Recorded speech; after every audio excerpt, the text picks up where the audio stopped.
You know what nobody talks about? Bored ancient humans. We've got documentaries about hunting, gathering, surviving predators, fighting disease. But what about the downtime? What about those long nights around the fire when there was literally nothing left to do? Well, I've got news for you. Ancient humans weren't sitting around twiddling their thumbs. They invented entire categories of entertainment that would blow your mind.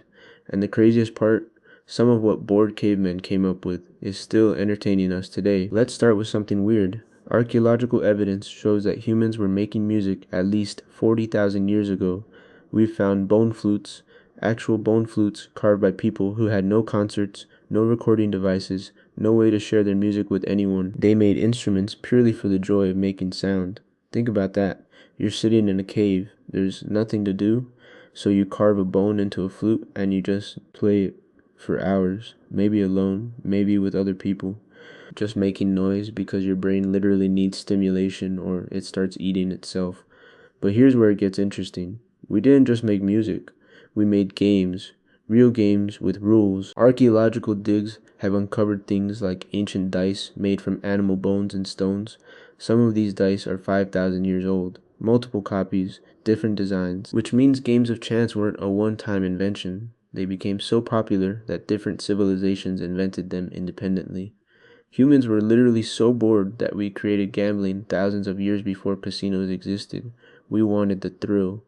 We wanted the uncertainty. We wanted to win something or lose something, anything to make time feel like it was moving. And it wasn't just dice games. We had board games. The royal game of from ancient Mesopotamia, dating back 4,600 years, shows that people were developing strategy games. Two players, rules, pieces, a board.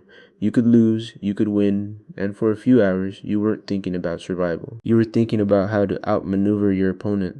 That's the real win. But games were just the beginning. Bored ancient humans also invented storytelling. Now, I don't mean they invented the concept of telling stories. I mean they invented complex narrative structures. We've found evidence of stories being told the same way repeatedly across cultures, which means people were memorizing them. They were sitting around fires retelling the same stories night after night. Homer's epics, ancient mythology, folklore, these weren't written down initially. They were entertainment. People got bored and said, "Tell us about the guy who fought the monster again," and someone would tell it, and everyone would listen, and they'd request it again. It's basically ancient podcast consumption. The really telling part, some of these stories were violent, some were sexual, some were bizarre, and made no sense, which tells us that bored ancient humans wanted the same things we want: excitement, tension, something unexpected. They wanted narratives that would mess with their heads a little bit. Here's what most people don't realize though. Ancient humans also invented sports. Not organized sports with referees and stadiums, but competitive physical activities.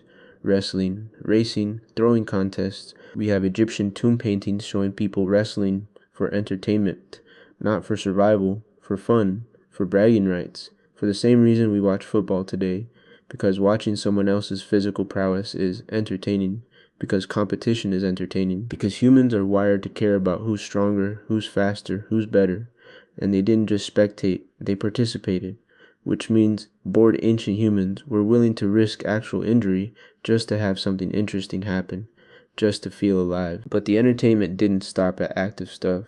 Bored ancient humans also invented art, paintings on cave walls, carvings, decorative pottery.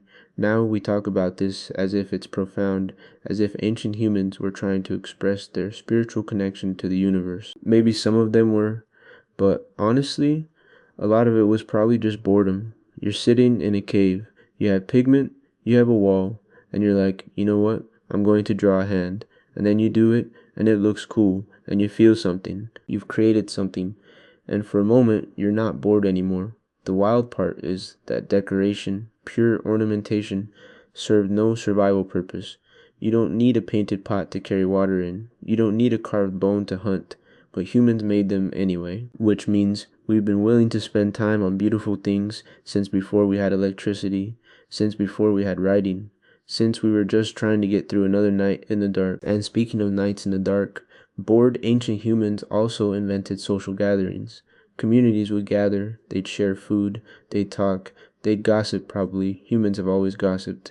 And they'd do this regularly, not because they had to, because they wanted to. because the alternative was sitting alone with their thoughts, and that's actually terrifying.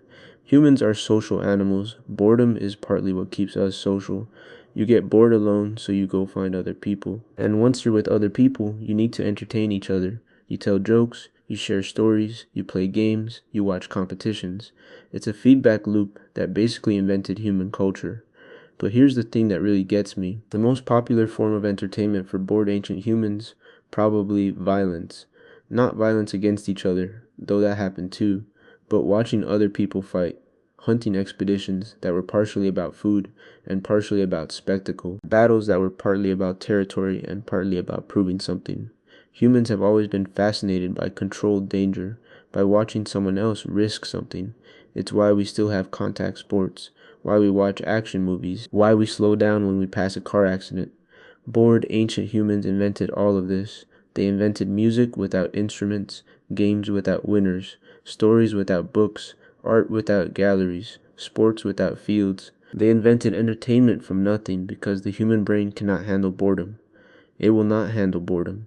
It will create something, anything, to escape it. And the most interesting part, some of what they created has lasted thousands of years. We still play games based on ancient designs. We still tell stories that have been passed down since before writing. We still play music on instruments that barely differ from those bone flutes. We still compete. We still create art. We still gather because we're not that different from bored ancient humans. We just have more options, more distractions, more ways to fill the time. But the impulse is the same. The need is the same. Ancient humans invented entertainment because they were bored, and we keep inventing it because we're never not bored. And maybe that's okay. Maybe boredom is actually what makes us human.